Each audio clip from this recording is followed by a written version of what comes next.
Okay, I gave a presentation like this a year ago about catching swarms. It's one of my favorite things. And what I learned from the discussion is people in this room know way more than I know. And so I find swarm catching is easy, and sometimes it's not easy. But you got to be a little careful. George, did you take that shot, that last shot?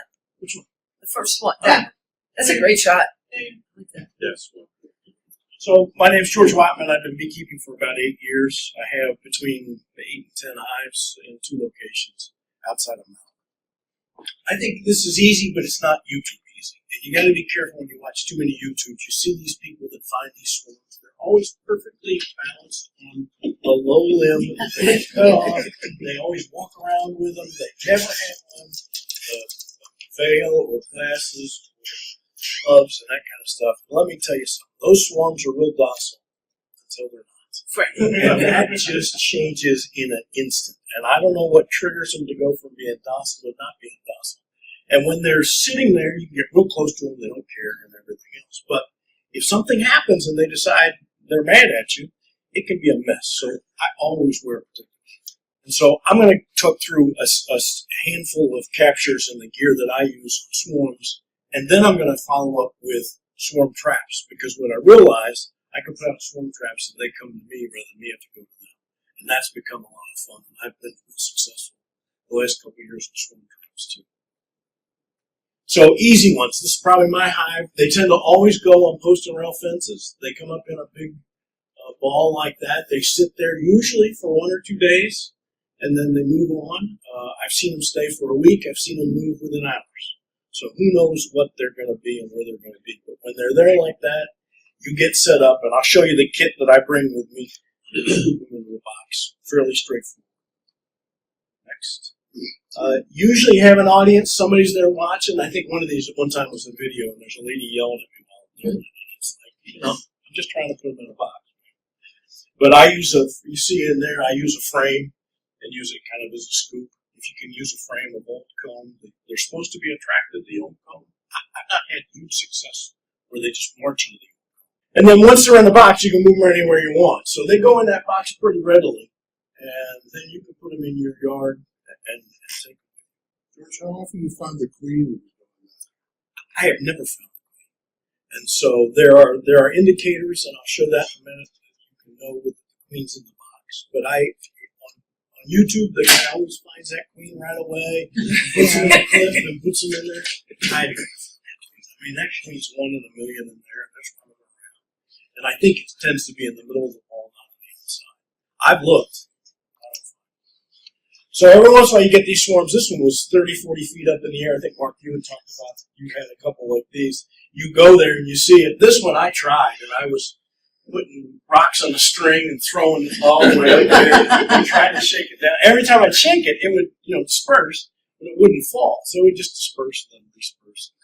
And it was sitting there perfectly. It's just a beautiful swarm, but that's 30, 40 feet in a tree. You couldn't have got it with a bucket truck. So they happen like that. And then they were there, 2 high rates. They left 24 hours. Next. And then every once in a while, you get them, they come out, and the queen either has been clipped, or has a damaged wing, or she gets tired, or she didn't lose enough weight, and they just go and drop on the ground. And you get a swarm right on the ground. And these are really super easy to get, because you put any box in front of them, and they'll just march into it.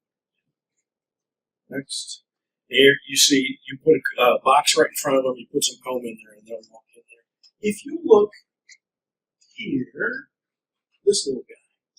So when they sit there and put their butt up in the air and start fanning, you know that queen's in that box, because they are telling the other bees, this is where we go. So I've got a couple of slides. You see more and more of them like this. And that butt goes in the air and they're fanning. That queen's in that box, and that's how they go. It's called the Masanoff gland that they have, that they indicate.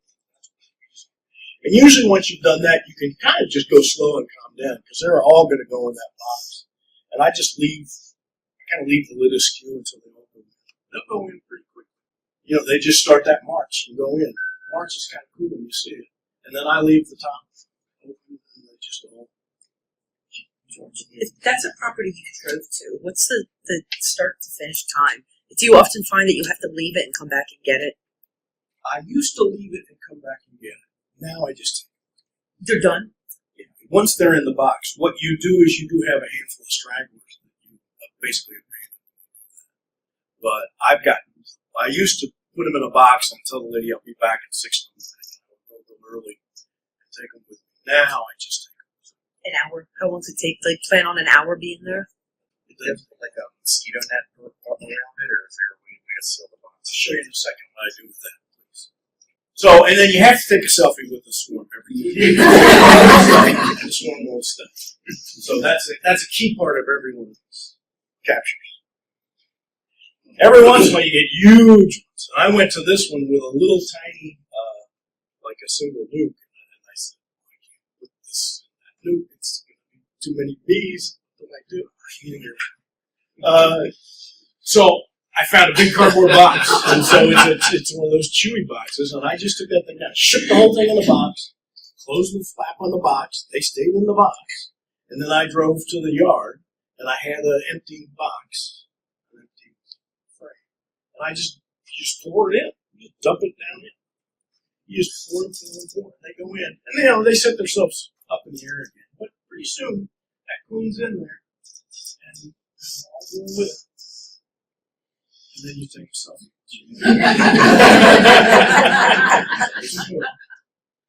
And then I got called to this one, and the bees had already left. And so there were a handful of residual ones there. But that was obviously a call that I went to, and the guy said, "Oh, there were a bunch of them here just a minute ago." And then I just laughed. I said, "They're gone." And then you get some calls to some pretty tony places. It's kind of nice. This lady had a thing down in a horse yard. She called me. It's a nice little swarm. And so I put that in a box. This one was real easy because you just put the box kind of underneath and just shake them. And they just flip them. They do it. And, it's a common, I put in a common rule in old frames. There'll be some new frames, there'll be new frames. A swarm has food with it, and they all young bees, and they all want to make wax. So you're going to make wax quickly. And then I put it in there, and you can see I ratchet strap it closed. And then I have an introducer, and this is that Nasinoff gland, and then when they're up there putting their butts in the air, and once you have the selfie. And then I got a call at the same house the next day. It wasn't too high. And the lady was kind enough to call the gardener. And he brought me a tree saw. And so I laid a tarp down so when I dropped it, they didn't fall into the grass and everything else. And then I put on my suit and I dropped the branch and it fell down. And then they all smelled that old wax and old comb, and a bunch of them went in the box, and they just all kind of marched in there. You wait 15 minutes, you can see there's a lot of bees in here too. Once it hits, they all kind of launch in. And then this is, you have to wear your PPE. You have to wear your personal protective equipment when you're moving it into the box. But when it's sitting there all tight together, it doesn't care. It's just sitting there. And usually they've sent scouts out. They're not flying around. There's nothing in the air. They're all just there. So they're fine. So I got a call one evening and, you got to go back. And this one, again, easy to drop into a box and go in. And this one, I ended up moving just from there, just to the I think that was probably nice. Okay. This one, in the summer, sometimes you get really, really little swarms. This thing was tiny. This was the size of a softball or something. And it was at a horse farm. This is when you and I talked about it. The lady had a riding yard, and she wanted those bees gone. She had kids coming to see their horses and everything else. Go to the next one. She wanted that thing out of there, and I just shook it in that box. And this is kind of when I started. She wanted them out of that area immediately. And I said, well, I'll come get it tomorrow. And she said, no, that's just completely unacceptable. You have to take it now. And so that's when I learned this whole trick of putting a strap around it. And then you can see I put an introducer and put tape on there. Now, you got to be careful they don't get too hot in there. It's in a trunk of a car. I didn't have to go but 2 or 3 miles to get home. And so it was pretty easy to do. But you can see I have my gloves and my veil and all that stuff too. When I go, that's what I take with me. I take usually a 5-frame nuke box, and I've learned to take 2 because sometimes you get big swarms and they're too much for 1 box. But normally a swarm's going to fit into a 1 5-frame box. I put drone comb and a couple of empty frames in there. I ratchet strap an introducer gaffer tape to close it off. Pruning shears is nice because if you get the ones that are on a branch and you can cut the branch and drop in, it's nice. I usually bring a saw and a tarp and a dustpan for that. I brought a string and a weight to try to throw in. And I like the 7mm nitro gloves when I'm doing this because you have much more hand feel. You can kind of pull in there and everything else. And then a queen clip, maybe. That goes back to Howard, your question. I've never found the queen. I have a queen clip in my pocket in my bag, but anyway, I've never found it. And then other ways to catch them if you don't have that with you. You can do a cardboard box like you saw. You can do a nuke box. You can just do a 5-gallon bucket with a thing of comb in there. And then these mesh laundry baskets seem to be popular. That you just dump into that mesh laundry basket, zip it closed, take it home, and then you have to transfer this. But it's pretty easy to put them into anything. I don't smoke. Smoke can interrupt the pheromone process. They're calm. But if you smoke them, they get confused as to where they are and where their queen is, so they get upset. So, and then the swarm's going to build wax fast. Give them room to do it because they're going to put in that wax as soon as they can. They usually arrive with some food on board, so I don't feel the need to liquid feed to a swarm, especially if it's early. And if you have drawn comb, that queen lays that day.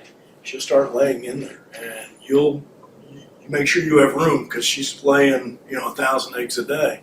So in 21 days, you're going to have a 10,000 bee swarm be a 20,000 bee hive pretty quick. They really build up quickly. And then before you start, I meet the landowner. I give them a jar of honey. I ask who else they called because invariably when we had the swarm list that Howard used to run, they will have called 5 people on that list. And you say, who else did you call? And then and then I always call them and say, are you coming? Because I'm already here. And you try to wave everybody off. But they will have called other things. Expect an audience. This one, I said, this was really tiny. I said, where are the bees? Where were the bees? You said there was a real big thing of bees. And I looked behind me and there's 3 little 5 or 6-year-old boys with sticks in their hands. I said, did you see the bees? And the kids go, yeah. Go, did you poke those bees? So I don't think that, I think I brought that back and I don't think there was a queen in there. So I just dumped it into another hive and they added it in. So, and then expect an audience. They're going to want to watch. Tell them your ground rules. I set the rules early. If I can't drive right to it, I don't go. You talk about carrying stuff and everything. If I can't drive right next to it, yeah, I'm not getting it. And I make sure you don't leave gates open. Ask before you move anything. I give them honey. Usually I leave a business card because a lot of times you get a second swarm in places. And the only thing is I don't pay. One guy wanted me to buy them from him. I'm like, what good are they to you, sir? And so it's kind of a funny what people think about it. One guy asked me how much would it cost to buy that, and I told him, and then he wanted me to give him half or something. All right. And then I've kind of now learned that swarm trapping is way easier than going and getting them. And I've had real success with this. And so how I set this up is the top box has 5 frames of old comb in it. The bottom box is completely empty. There's nothing in there. And then I have it's a complete hive setup, right? There's a bottom board, there's a top cover, there's an inner cover, and then I ratchet that together as a unit. And then I put that, you can see this is on a post and rail fence. I put that and ratchet it to a fence. And I use, you can see a Q-tip. I put swarm lure on a Q-tip.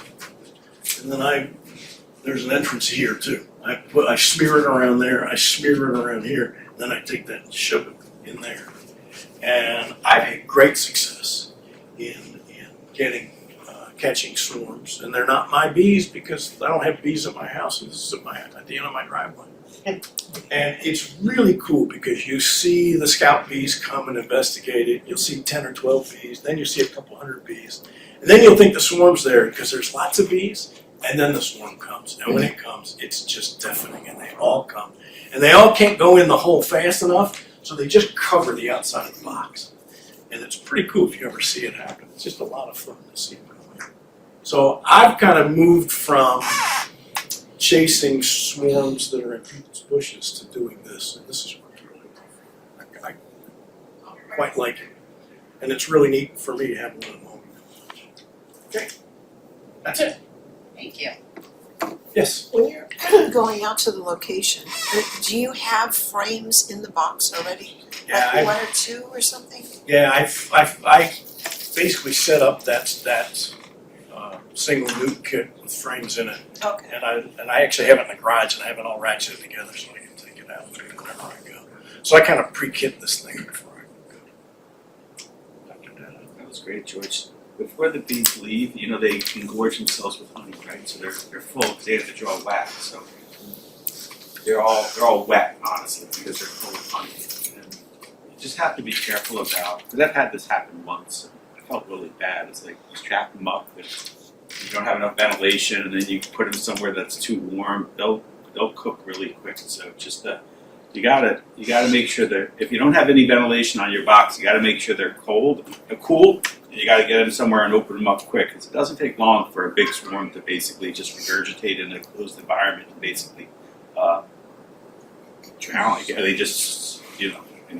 Would you want to put like a couple ice packs on? No, not ice packs. You know, just cool. Like what I did is I had a big swarm. I had a box that didn't have enough ventilation because I didn't have my usual equipment, and I got them home and I put them down as I was setting up the spot, and I put them in a warm, you know, not thinking. I put them in a warm location. Put them in the sun. Yeah. Yeah, and I went back and opened them up, and half of them were cooked already because of. And it wasn't that long. It was only an hour or so, but it was in the wrong location. So just if you have a dedicated swarm box, you could drill a hole and put some and put some screen in it, and then you don't have to worry about it. You know? A couple questions. One on your swarm box, when you put the frames of drawn comb in there, the old ones, have you had any trouble with wax pop or anything like that? I treat all my unused comb with this B-Certan, which is biologic. Yeah. And so I've treated it every fall in there. So the stuff that's in there had been treated months ago. So Gotcha. no, So it wasn't any problem. And then a quick question about the swarms that you have gotten. Have you done?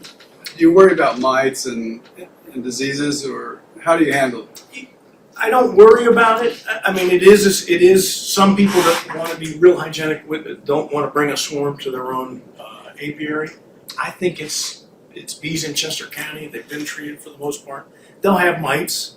I don't find it that I've not had a problem with disease. Gotcha. And I just do the standard treatment for mites that I go in there. So. I mean, you can't. They're broodless, right? So you can dribble them or you can vaporize them when you get them if you'd like to clean them up. You know, so if you want to do that. Yeah, bathing's actually a really good option. You could even do a dribble. Yeah, I'd probably wait a little bit until they were established, right? Because they're still kind of flighty initially. So if you vaporize them on the same day, they may be like, "What the heck are you doing?" Which means that the oxalic dribble might be a really good solution because now you're giving them sugar water, and with a little bit of oxalic. The hive density in Chester County is probably one of the highest in the country. So there are hives and swarms and bees available almost everywhere in Chester County. It's kind of daunting how many bees we keep. One other quick question. It's interesting where you located your hive trap. Did you try any other locations like elevated or anything? I've done the elevated ones. It's really tough to climb that ladder and try to balance that thing and take it back down because it gets heavy pretty fast. And I do try to face the box opening to the south, and this is kind of out of the sun, so like that. And I always put one in my own bee yard too at the other end of the field. So if my hive swarms, it's got a place to go. So I try to keep them there, and that has a water source nearby as well. Have you found the elevation affects any? Or is it pretty much if you have everything set up right? The books will tell you it has to be 8 to 10 feet high, and it has to be facing south, has to be doing this other thing. I've had them swarm into empty boxes in my own apiary. Same. So I've had it move from that hive to that hive. So I don't think the bees are reading the books.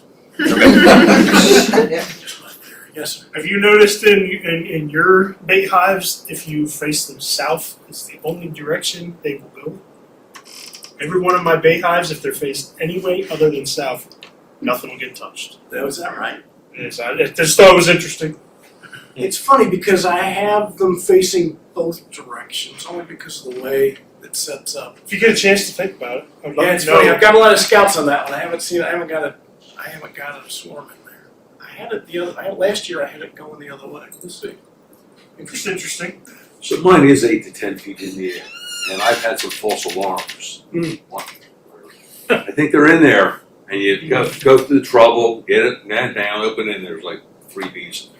When they do scouts, they do 1,000 scouts. You think it's the swarm. Actually, yesterday looked like Yeah. half a dozen of them Yeah. coming. And is that the same one that just went in that's coming out, or Half a dozen is nothing, and they're checking everything around. so it should be? And if I leave it too long, then you open it, they build it out. It's a mess. They have it can be a mess, and that's why loose comb I and kind of like this. some rubber bands to frame it.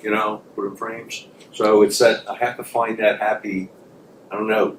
See if they're When I'm bringing certain, pollen. but it's not been too long. Yeah, the theory is as soon as they bring in pollen, they're staying. Look for the pollen coming in. If they bring in pollen, they're there. Alright. And that's when you go in and frame. So my church is new to beekeeping. They're kind of charging me with figuring all this out, and we're trying to use swarm traps, and they didn't want to use plastic backing. I said we purchased wax and we melted it onto the wires to make the frame. Will that still work in this setup, or will that cause more troubles down? If you use wax foundation instead of plastic Yeah. foundation. I don't know. I think there's the smell of drawn comb that the bees like. So you're decreasing your chances of success by having undrawn frames in a swarm. I think Mike might be helping me with that too. He offered to give me some drawn comb if I could shove one there. Old junky stuff is fine. They seem to like that.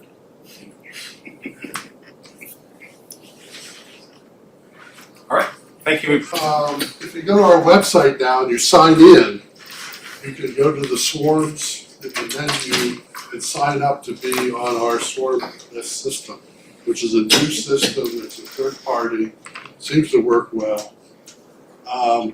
If you've already signed up, make sure that you're getting text notifications, because now that our club is donated to this third party, we should get. I had to, for some reason, you didn't have to.